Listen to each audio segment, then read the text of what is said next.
we started looking at some of the holes in general. We looked at the holes at night, we looked at the holes in the late afternoon and the early morning, and there was no way that we could handle the calls. There was just too many of them, so we were still gonna end up farming some calls out. And I'm kinda greedy that way, and for me, it's like, what can we do to get these calls done? Because this is our revenue, this is the Templeton's revenue. It shouldn't be going out to outside vendors just because we can't do the job. So we looked at a way to minimize the impact to the taxpayer. We looked at building incentive programs so that at nighttime, I sent you out a letter on that recently, the way that we do incentive programs. We had people that were donating time to be available, whether it's 6 or 12 hours a week, makes a difference between whether they get $30 or $40 a call. If they give more, they get more. It's pretty basic stuff. And people would actually sign up for the more hours, and that worked out very well for the service. All the while still running the fire department's problems and working on fixing up buildings that had leaks that, you could see daylight out of, and fixing the concrete at the other station, putting windows in, and tapping into other projects like the deck on the back, because the fire escape had no stair on it. It's like, wait a minute, so we rebuilt the deck on the back of the station too, and just continuous progress, it's like the QA program, QI. We looked seriously, what do we need to do to keep moving forward? We weren't gonna have a big dramatic influx of cash, we all knew that, especially when we took a 30% cut in cash. We still had to move forward with the department, and these are very resilient people. These are people that'll get up in the middle of the night for a 2-hour call and make $30 and, do it willingly, night after night after night. As I informed you in a past view from the chief's office of some of the on-call officers, we've now appointed 2 more lieutenants, and that seems to be helping that situation a little bit better too. So as far as the staffing, we looked at incentive programs, we made some choices there. The reality is that we're about max that we can do without adding staff. I don't know what else we can do at this point. We really still need the staff, but we're just trying to tread water, basically. I try to generate, money for the ambulance so that we can defray the costs to providing the services. And that's been my goal from the start. What can we do to generate the revenue? Before the advisory board asking for staff and then asking for an ambulance and asking for an engine company, they said, well, no.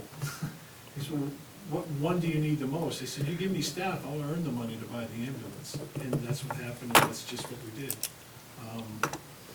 We looked at the training situation that was going on. The training was mostly farmed to the outside and online components, which is never as good as actual in-house training with a skilled professional.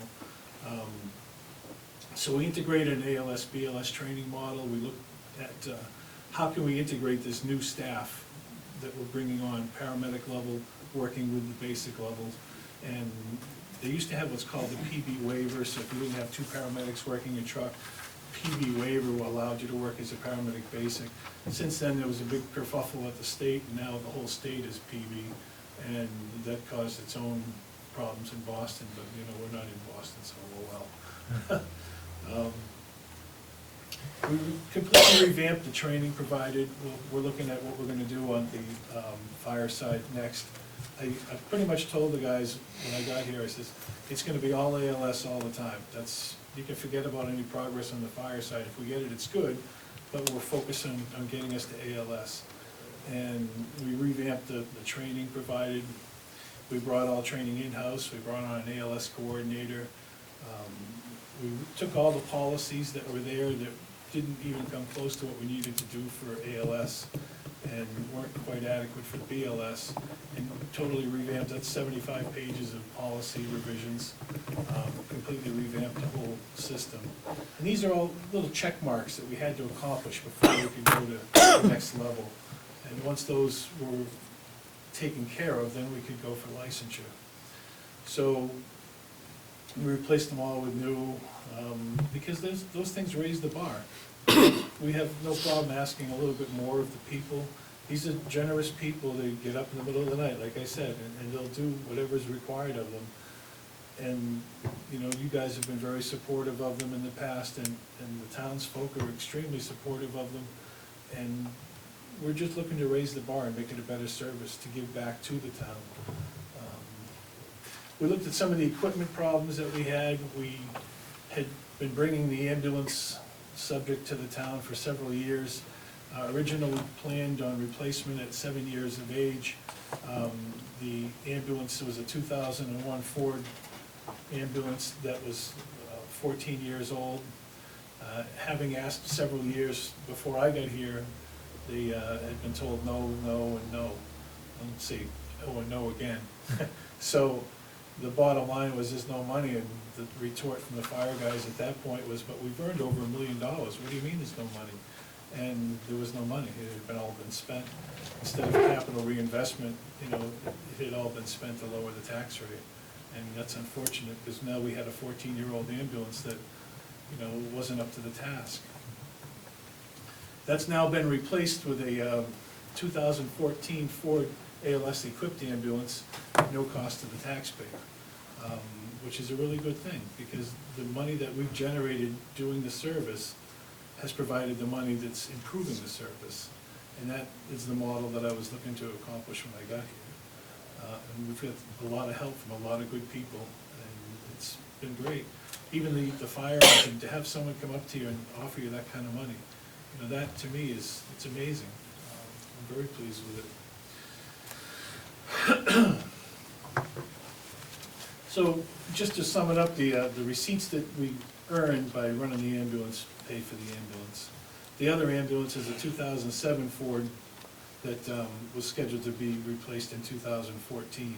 It's 8 years old and didn't quite make it at 2014, because what was a priority was to replace the one that was a lot older. So we're halfway there. We've got one new ambulance. We still need the other one, and by utilizing the new one a little bit more than the old one, we keep the new one down at Station 2 where Dennis and I work out of, and during the day, it does the bulk of the calls right now. It's not necessarily the right way to do it. The right way would be to have enough money to do both, but it is what it is, you know, we're getting through it. That one was targeted for replacement last year. The other one, the 2007, is up in Templeton Center. That's still in service now, and that's going to be updated to ALS as well. So that's pretty much the road. This is a picture of the new ambulance before we had Templeton Fire all over it. If you look in the middle picture, you can see that there's a lot of room in the back of it. It's designed to work ALS. It's got enough room to get in and get around. If you've got to intubate the patient, you're going to be above the patient's head. You've got room to get in there and do that. It's got all the amenities to it. It's even got privacy glass. You push a button and all the windows like these would just go, and they're gray. You can't even see out of them. And that's automatic. The back lowers when you stop. The lights, when you put it in drive, go to full power instead of half power. It does a lot of, you know, bells and whistles, but those things, you know, are just the changes that have happened in 14 years. It's all LED lighting. It's, you know, uses a fraction of the electricity that the old one used. The main equipment for ALS, LifePak 15 monitor defibrillators. These are the big buck items that, you know, are the big purchase for going to ALS. We now have those in stock or in the fire station right now.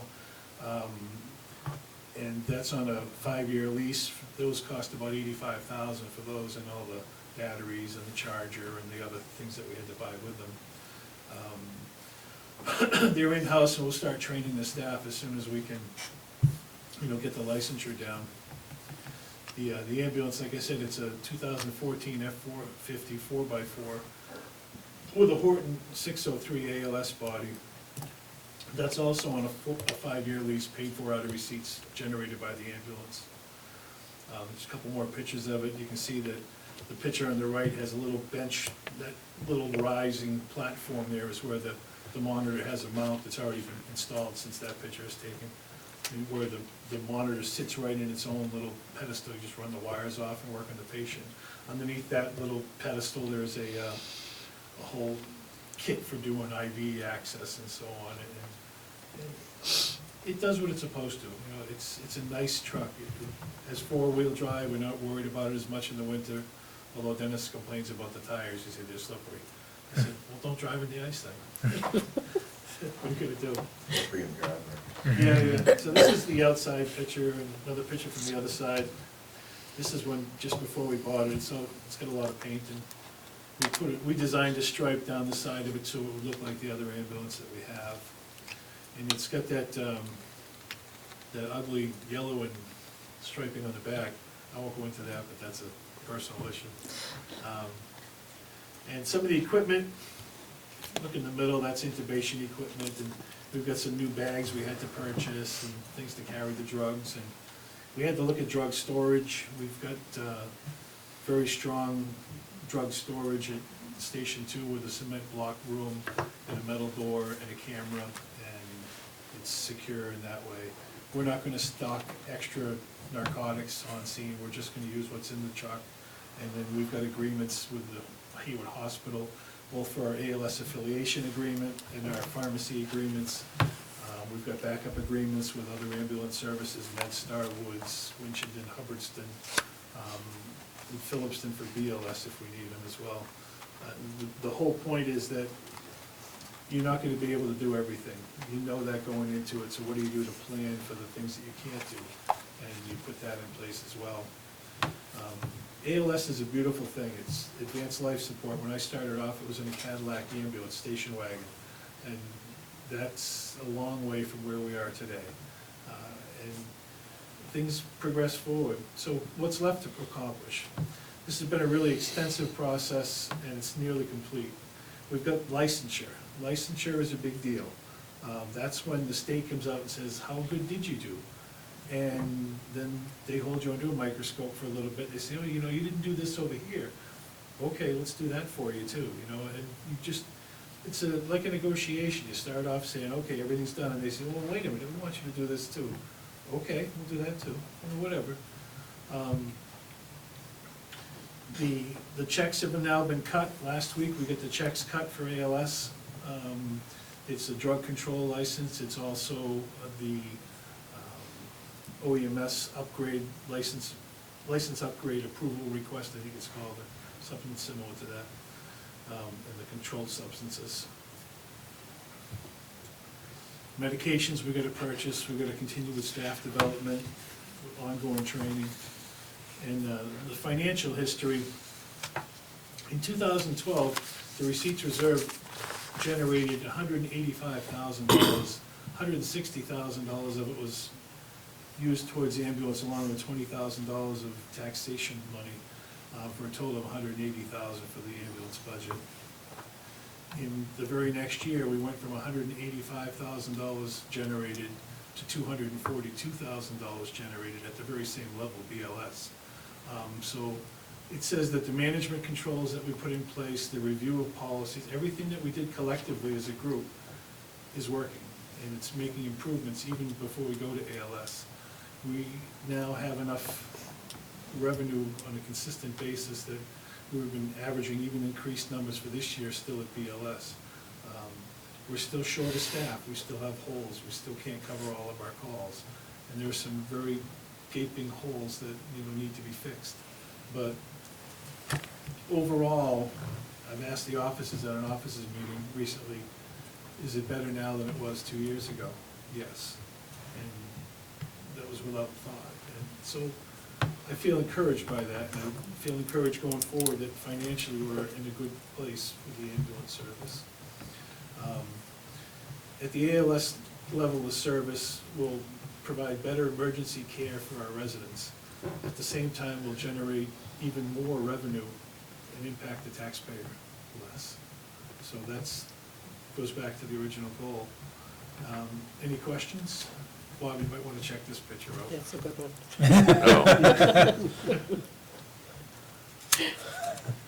You didn't tell him it has a gold-plated steering wheel, It's did you? gold steering wheel. That was ordered for Bob. Does ALS cost more money?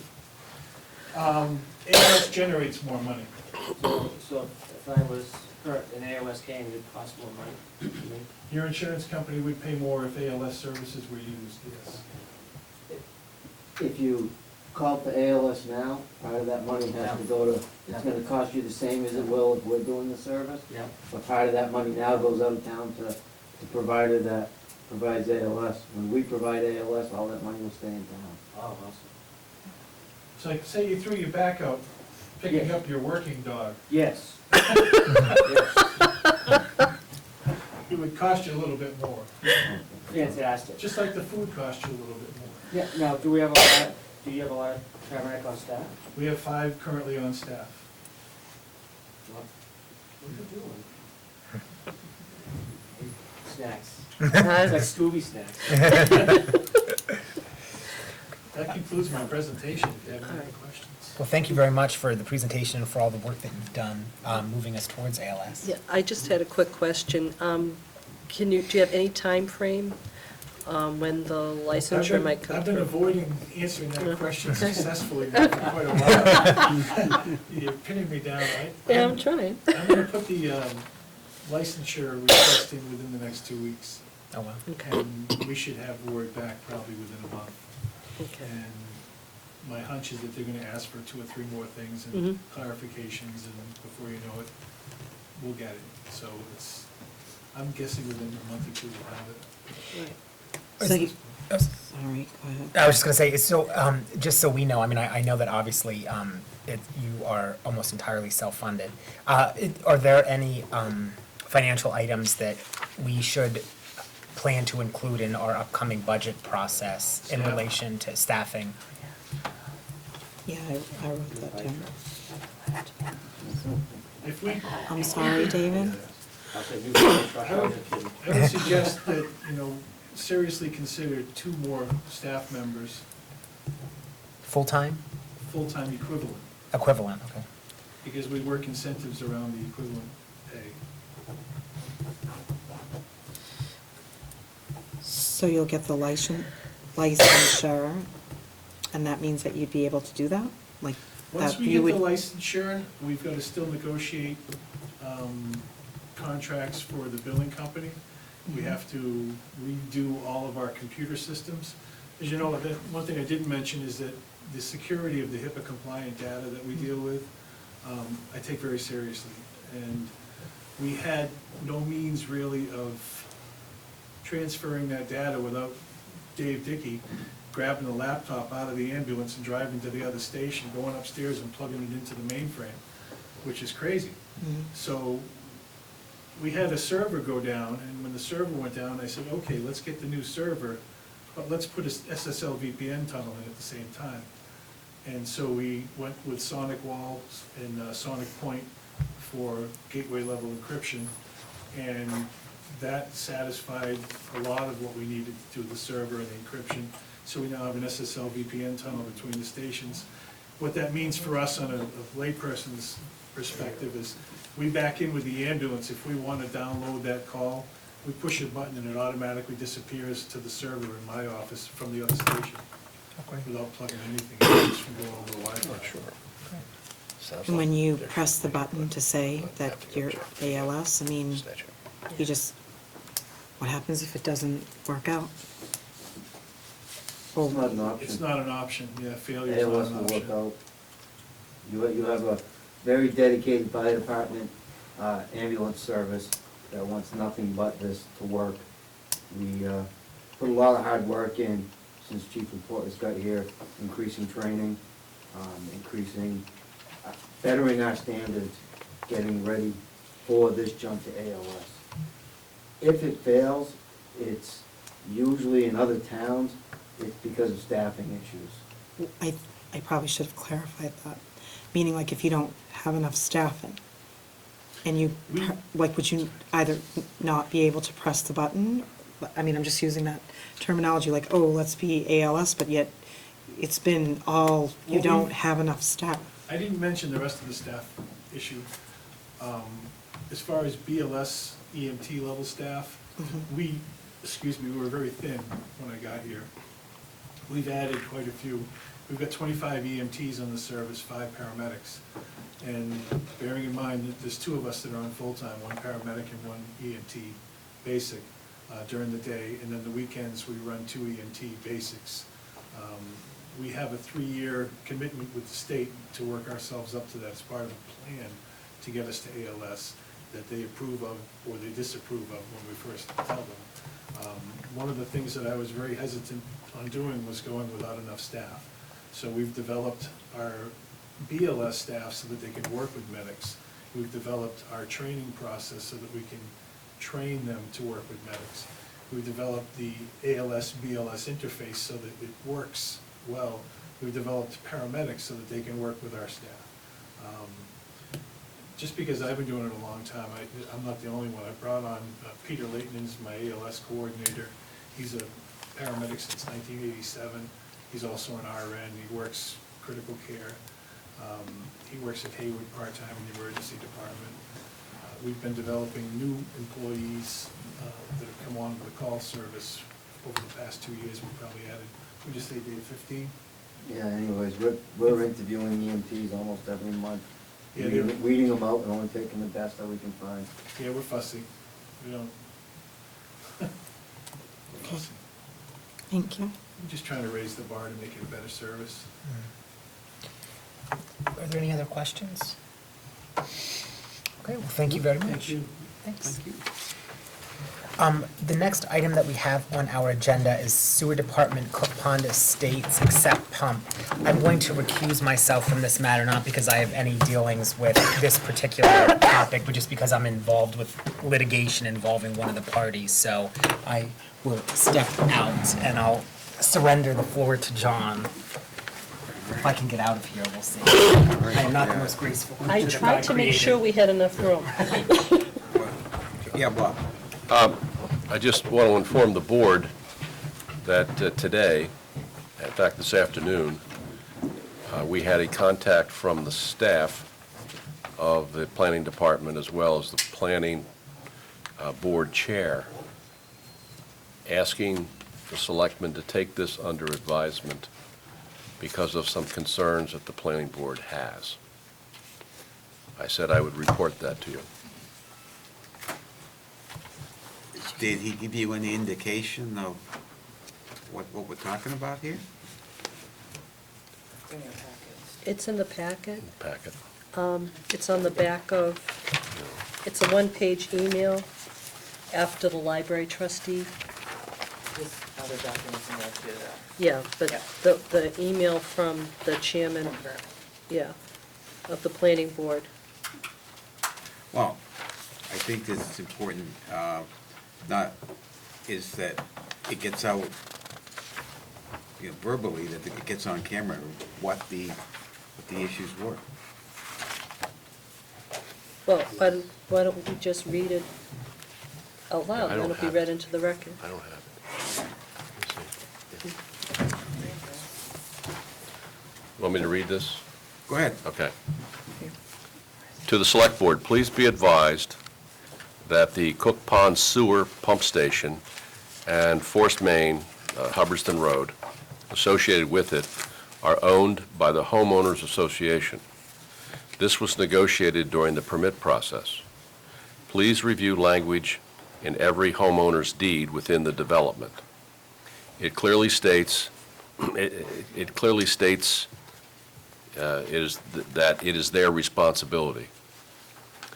This expense was never intended, nor should it be, a burden to the taxpayers of Templeton.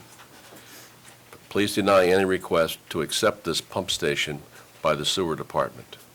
This decision should not be taken lightly, and it will set a precedent for possible future homeowner associations and developers long-term. Thank you, Kirk Machete. I haven't seen this before, but he did make a call to me in the middle of the afternoon from Florida to All right. request of the board that you take it under advisement, so. Oh, I'm sorry. All right. Nice try. You gentlemen want to respond to?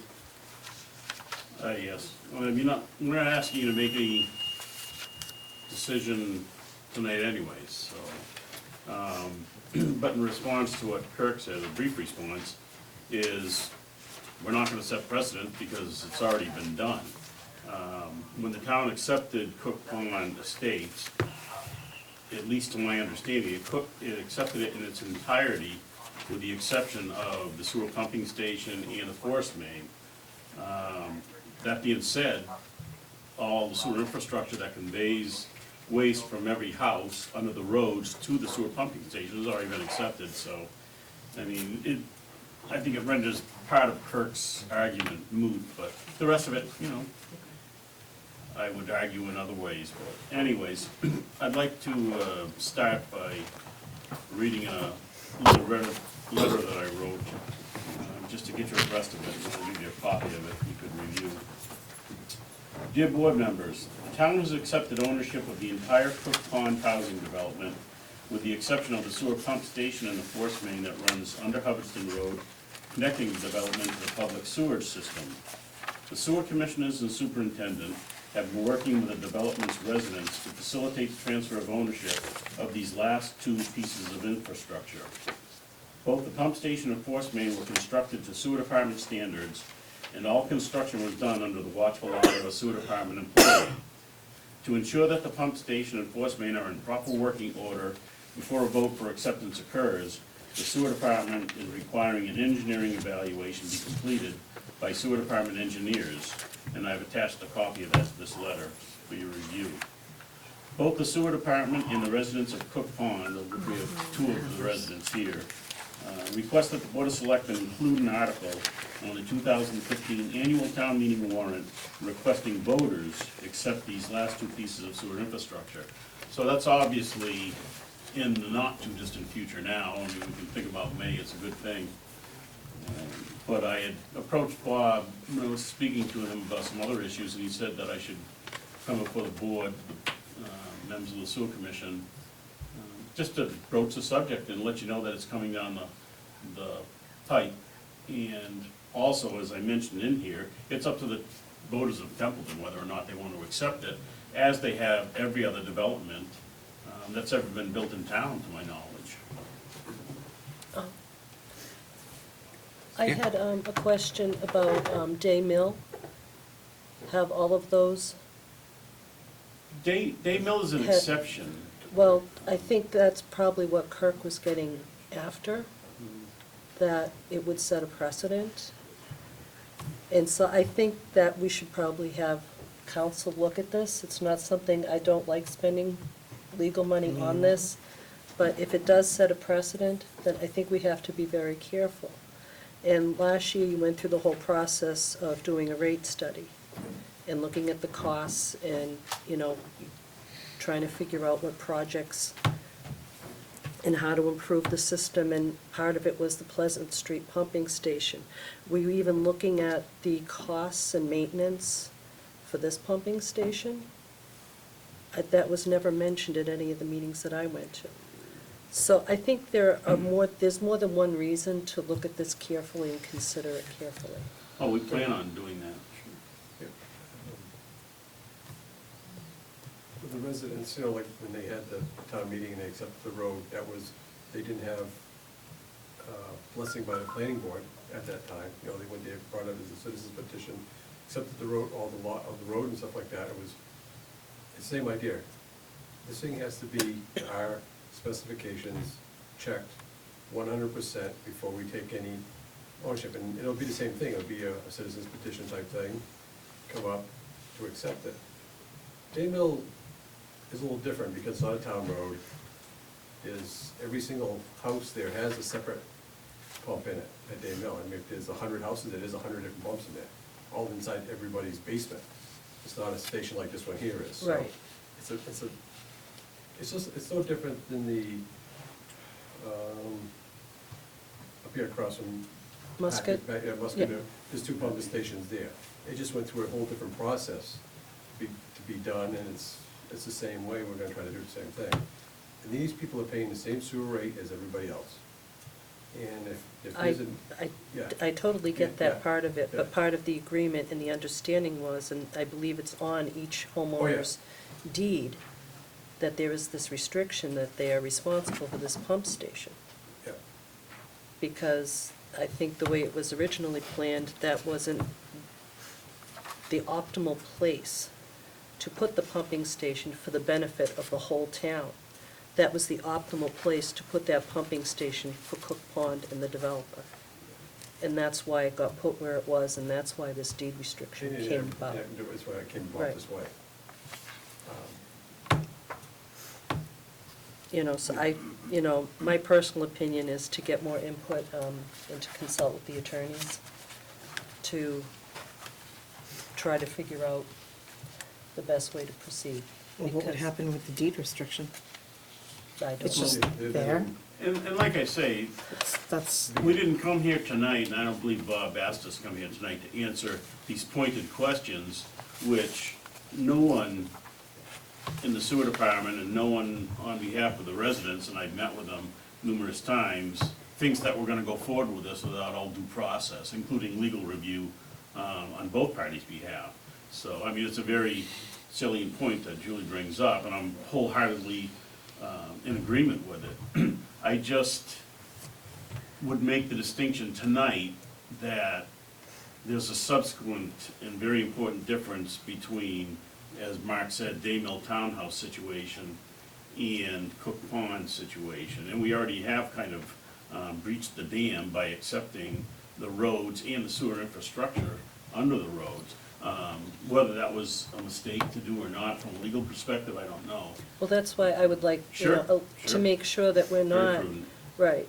So is there a difference between what happened at Day Mill and what happened at Cook Pond? What is that difference legally, and how should we proceed? Yeah, because they both are singular occurrences. In previous developments like Minuteman, Musket, across the street, pretty much, they didn't have separate legal Restrictions on each yeah, one. restrictions on each deed. So, yeah, no, very prudent. And Diane, to answer your question, what would happen with the deed restriction? They all know that, there's 61 houses? 61, 62 houses up there, they all have it on there. And they'll like hire one attorney to, if this all works, to remove those, they all understand it. They all had to get together as one group, and Talk about instead of that. 62 different people trying to do it, one person do it when the time comes, but cross all the T's, dot all the I's, as you say. Okay. But we want to let you know that this is, you know, we don't also just want to blindside you with it, just to let you know what's happening. Would you gentlemen like to add anything to this? Yeah, I'd like to add something to the pump station. I don't think it's accurate that, at least as far as I know, I mean, not 100%, but I've had a lot of conversations with different people about the pump station and, the whole location of where it was to be, used by the rest of the townspeople or whatever.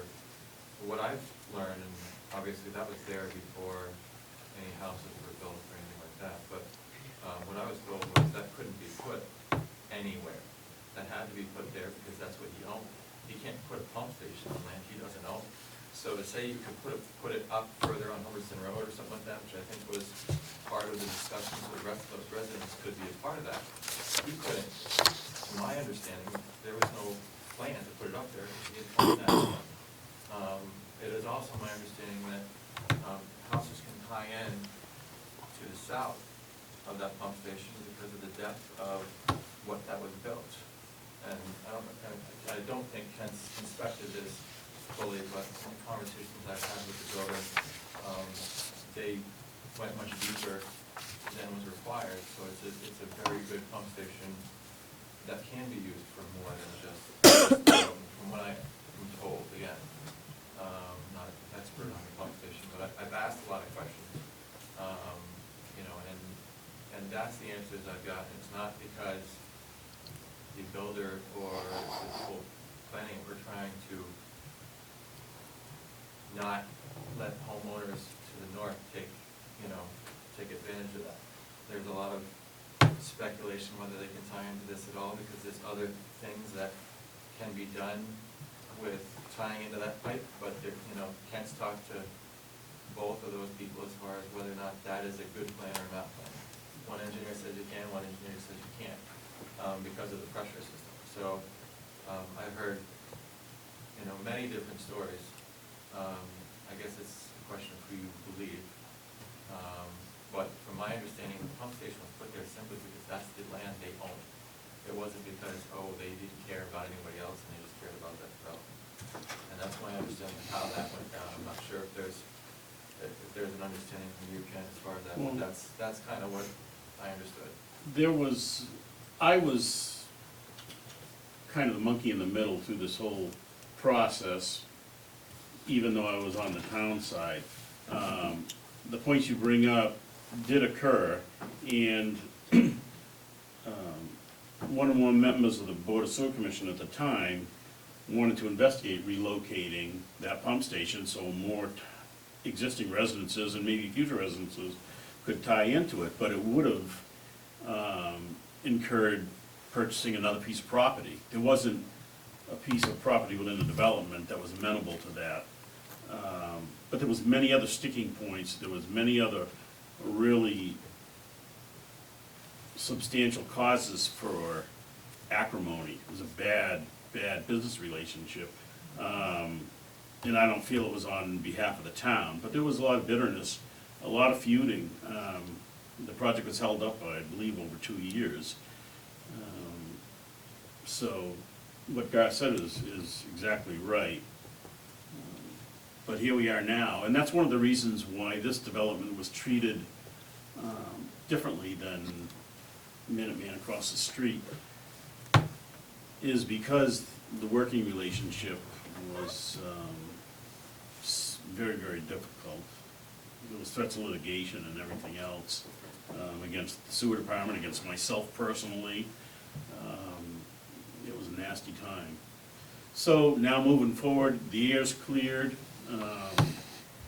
They did lower the wet well depth, so there's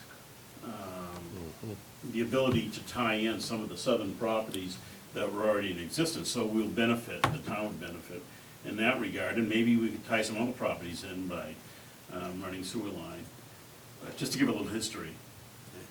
Sir, did you have anything you wanted to add? No, I'm trying to learn. All right. Well, I think we all have a lot we need to learn here. So I think that, you know, we appreciate you coming forward and bringing this, but I think we all have to, I guess, do a lot more learning before we're ready to make a decision. I think what goes forward now, I'm sorry, I'll be talking with Bob more and more and feeding more and more information. Everyone's gonna bring up, you know, great questions in the future too, just like Julie and other people did tonight, and we'll answer them.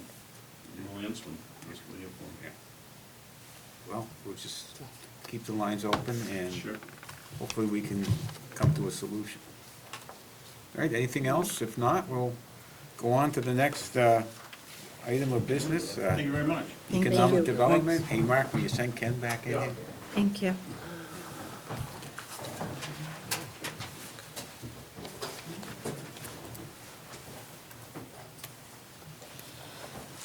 Don't need to do the inclement moving policy, right? No.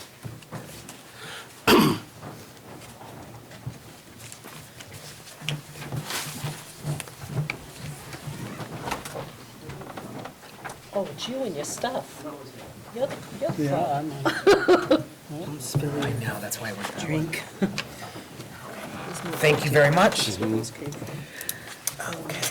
So the next item that we have on the agenda is action on inclement weather policy, which we've already dealt with. Next is economic development incentive program. Yes, I asked Holly to put these documents into your packet.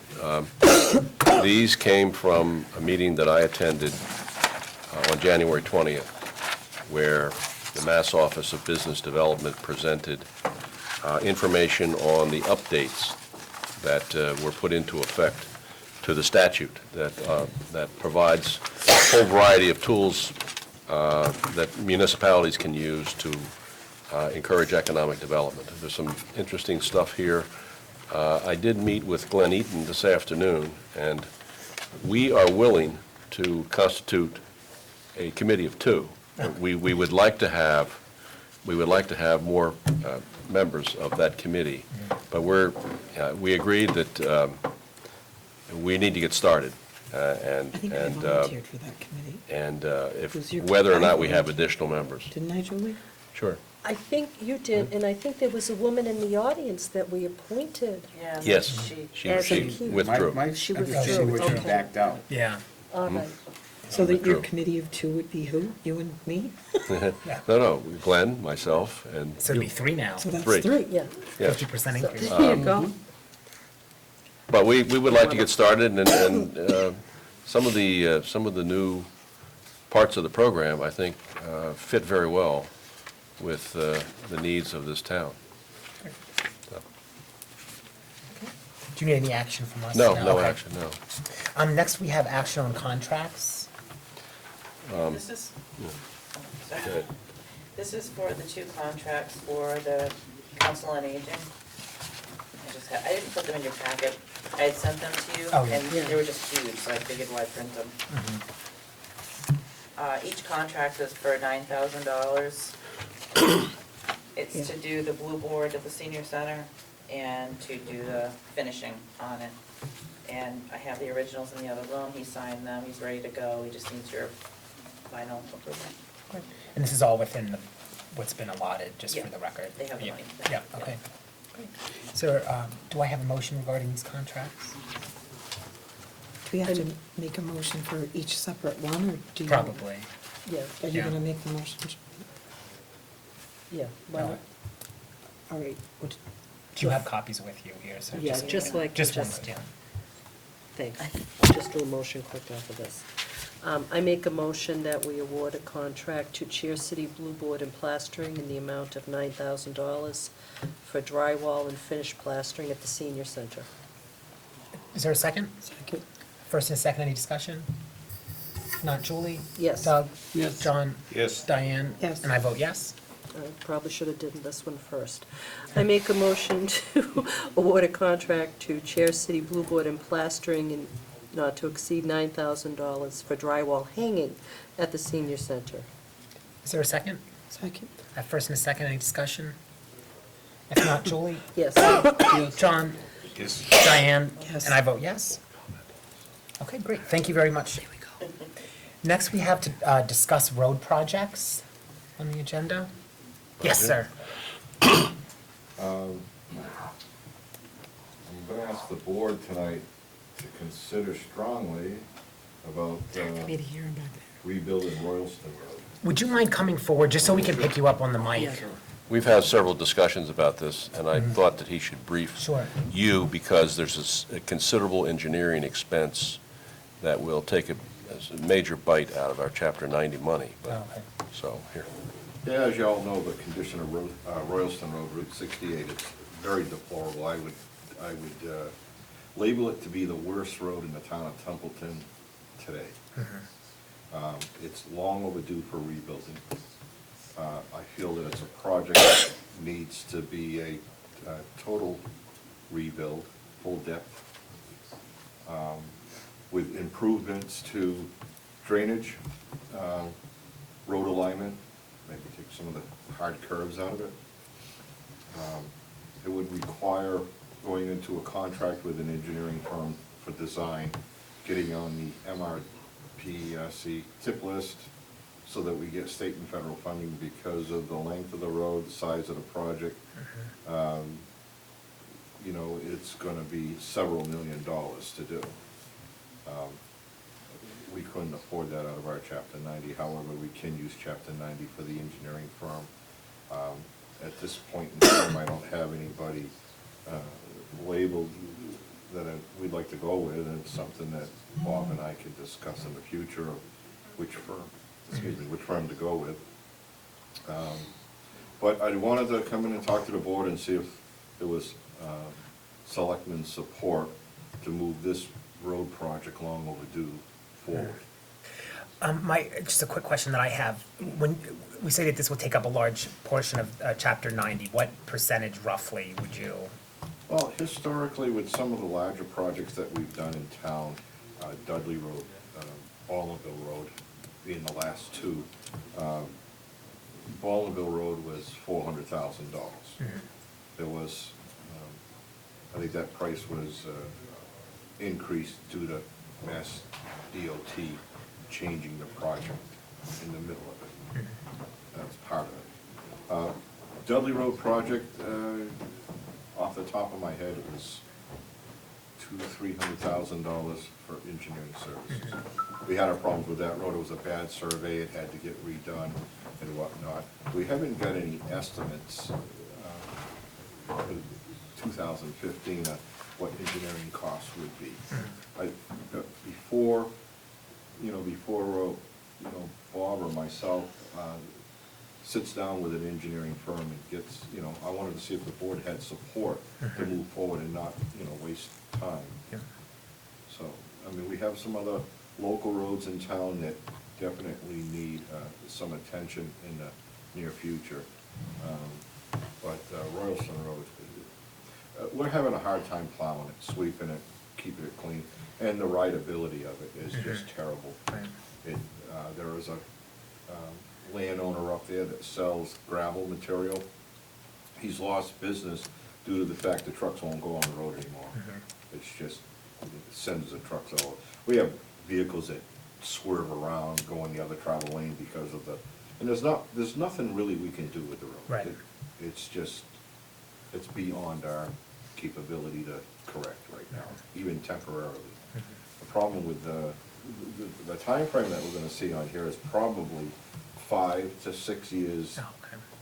down the road. Now, using chapter 90, it'll be in spurts. As the project progresses forward, it'll cost us some more money, so it's not something that we would take out of our chapter 90 all in one shot. Gotcha. So, Does anyone have any questions or comments? This road is horrible. Yeah. It is long overdue. If I thought there was any way to get the state to take responsibility for a state-numbered highway, I've banged my head against that wall. It's a discontinued county road. That's what they consider it. However, they do plow every other part of Route 68. They pick up in Royalston. They maintain Royalston's Route 68, but not in Templeton's. So there's not much, we don't have any other options. It's very frustrating. John, did you have something? Yeah, I think what I'm concerned here with the magnitude of the project and the amount of time it's gonna take from when we start to actually get it done, I think it's important that we get started on it now. The longer we wait, obviously, the more it's gonna cost, and the road's gonna get even worse if it's that bad. And I've gotten a lot of concern from Royalston Road residents about the conditions up there. So I think, it's getting to the point where it's not gonna be safe, so we're gonna end up having other public safety issues. So I think it's important that we get on it and get it started. Did you want to vote just to kind of as a general approval to move forward with the process? Obviously, individual expenditures would have to be approved, but. I think, we're looking at using perhaps a third of Chapter 90 money for the engineering. But clearly that has to be done first, and then we can seek to get this on to the Transportation Improvement Program, the TIP, which is another process. The only potential positive here is that it looks like Washington, both the President and Congress, are going to do something about infrastructure, one way or the other. It seems to have a fair amount of bipartisan support. If that happens, then they will ramp up funding for the TIP, and we'll get the money sooner, rather than an ordinary time would be 7-8 years before we could get funded. Yeah. Yeah, so the sooner we do it, the better. I'm sorry. Sooner we do it, the better. Yeah, because if we were to rebuild Royalston Road like we typically do some of our local roads in town, the road will never last. So it absolutely needs a full depth from one end to the other. I know what's under the road pavement there, and it's all nothing but rock and ledge, and it's been pushing up, and it's just, there ain't nothing left to it. Well, a couple of years ago, I remember you went down and you pulled some of the bigger boulders out. Yeah, I And pulled they were them. still on the side of the road. Yeah, I They're put them on the side of the road, I enormous. left them for display, but the boulder was nearly 3/4 of this table. Wow. We almost had to hire, actually, we had to dig a hole to get our machine into it to get the rock out of it, because what crowned out of the road was about this much, but it was massive, and, Wow. but Do I have a motion to support moving forward as soon as possible with this project as presented? So moved. Is there a second? Second. Or any discussion? If not, Julie? Yes. Doug? Yes. John? Yes. Diane? Yes. And I vote yes.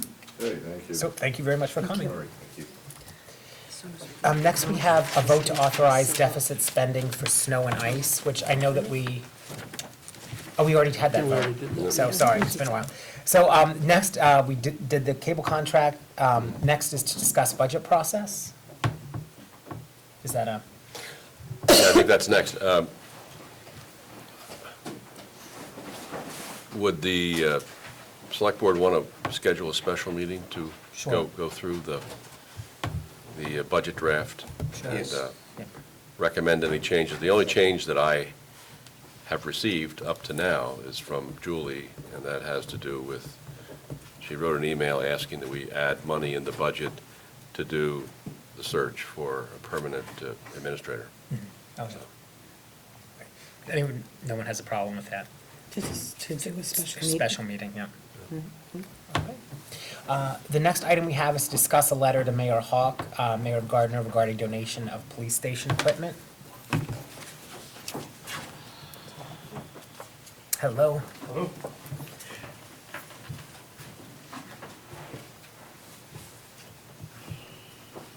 And the floor is yours. Oh. Take it short. Okay. So it's basically, I went to the Gardner Police Department, if you're familiar or not, they are building a brand-new police station. Spoke with the chief, and I simply asked him, what are you doing with your equipment once you get out of the building? Is it possible, because we're building a jail cell here in Templeton, I could have this, I could have that, so on and so forth. His suggestion was to ask the town administrator for an email to Mayor Hawk, asking, what are you doing with the equipment? Can we have it? That's it. I think we have a good relationship since we paid off the dog, Contract. the dog contract. Good. We're on better terms now, that's good. So that's basically the main point behind it. I'll give you a quick update. The building permit has been approved. The plans have been approved by the Department of Public Health. We have moved a telephone pole in the back of the station. We have pulled down it was like a cold storage type thing in the back. We've actually cut a piece of concrete where the generator pad was gonna be into our jail cell plan. So obviously the plans are, finalized and approved. Unfortunately, we got a little bit of cold weather and a lot of snow. So I have the excavation, the footings and foundation, and the mason ready to go. I just need weather. Yeah. They are literally ready to start building it as soon as we can kind of get rid of some of this frost, some of the snow. So that'd be a quick update for you. I'm always doing a couple steps ahead. The equipment that we'd be talking about specifically, they have a jail, like a check system. So you physically have to walk up to the jail cell, make sure that they're breathing, they're okay, and it checks in the date to time, whatever they're doing. They have a toilet and sink combination in there, the jail cell door, the ventilation system.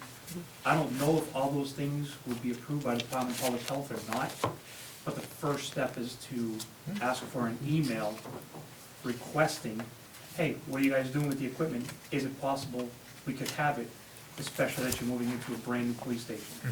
To my knowledge, I don't believe they're bringing a single thing with them. They may be bringing some paperwork, and that's about it. Everything else is gonna be brand new inside of their new station. Would anybody else be asking for this equipment also? I'm sorry? Would anyone else be asking for this equipment or just us? I don't know that, that's kind of why I'm trying to get on it now. What I'm told, and this email was sent out a little while ago, but what I'm told, they are getting the keys to the brand new police station February, Oh, physically moving in March. I don't know what their plans are with the building, it may be already taken, I don't know. But I was told by the chief of police in Gardner, start here with an email back and forth, trying to follow the right steps. That's the only reason, you know. Do I have a motion to direct the town administrator to send a correspondence to the mayor of Gardner inquiring as to a possible donation of police station equipment? Do we really need that? Well, maybe. It might, he can put it in the email that the Board of Selectmen requested. That we support that. Yeah. So moved. Okay. Yeah. If, Second. second. Any discussion? The only discussion I would ask is, do we have maybe a time period on it? Because if it is time sensitive, Tomorrow? that's. Sorry. Yeah. Sorry, Bob. Okay, might be, but I didn't want to say that. Do not leave this building tonight. Bob does everything really efficiently, so. First, is any further discussion? If not, Julie? Yes. Doug? Yes. John? Yes? Diane? Yes. And I will vote yes as well. So thank you very much. Thanks for always thinking outside the box. Yeah. It's all done We through really donations appreciate and it. volunteer, whatever, so they can Mhm. get free stuff, you know, so. I'll wait to hear, Okay, okay, thank you. we'll get it out right away. Thank you very much. Tonight, I think that's what she said tonight. Thank you. You're the one with the firearm, so. The next item that we have on the agenda is to discuss Julie Farrell organizing town hall documents. I just asked to have this put on the agenda so we could discuss it. There's been a request, we've had a public record request, and it's been hard to fulfill because the documents that are downstairs in the basement are not organized in any way, shape, or form. So I would, before I did anything, I would like a vote of the board to allow me to go down and organize and sort and try to make some sense out of what's down there, so that we can retrieve articles, invoices, whatever anybody wants that we are responsible to respond to in a timely manner. We should be able to fulfill these requests without a large search. Right, right, because it does obviously take time for town employees to, spend a Yeah. day digging, just trying to find things. Any discussion? Is Mrs. Farrell qualified to do this? I am, actually. She has some experience with libraries and documents and. Really? Yes. Yeah, so are you gonna there'll be a catalog or some type of list so that, Well, I'm just gonna go through, the boxes are labeled. yeah? I'm just gonna make sure that what's in the box is what is in the box, and just sort them out by department, because there's all kinds of stuff down there. So, if Now, I can sort out the, The other issue, Treasure I guess collector is stuff. long-term, but are the climate conditions down there amenable to leaving those down oh, there? it's nice and warm down there. Very warm. It's dry too. Yeah. Since they did the drainage around the building, that's Yeah. really had Yeah. a big That's- improvement. So the humidity in there isn't going to be a problem long-term in keeping those things there? No, No, now that the drainage has been done and the gutters, it's nice down there. Great. So does anyone have any objection or? No? Okay. Thank you, Julie. Thank you. no problem. Okay. Next, Jeff Bennett had requested to be on the agenda to discuss a records request response. I don't know, do you have that, the memo by chance, Holly? I have think I put Oh, this is it in the I think I packet? put it It's in in- there. Yeah. He couldn't make it. Okay. Look at this now. The flowers. Just finding it. Well, what we can do, okay, here it is. So there was a request for information that has to do with the new elementary school. At least I haven't, I don't know if you've heard any follow-up since this. So the issue may be moot at this point. But the selectmen do have a memo that kind of outlines what transpired and the status of the request. So I'm happy to put this on for another time if necessary. I do know that that report that I showed you Oh, earlier yes. tonight, it lays out the amount of time that was consumed. I do know that actually that's very accurate. Okay. There's no exaggeration there of the time that was required to put that document together. And it's 104 pages altogether. It took 5.5 hours, $176 worth of wages, and this was done by the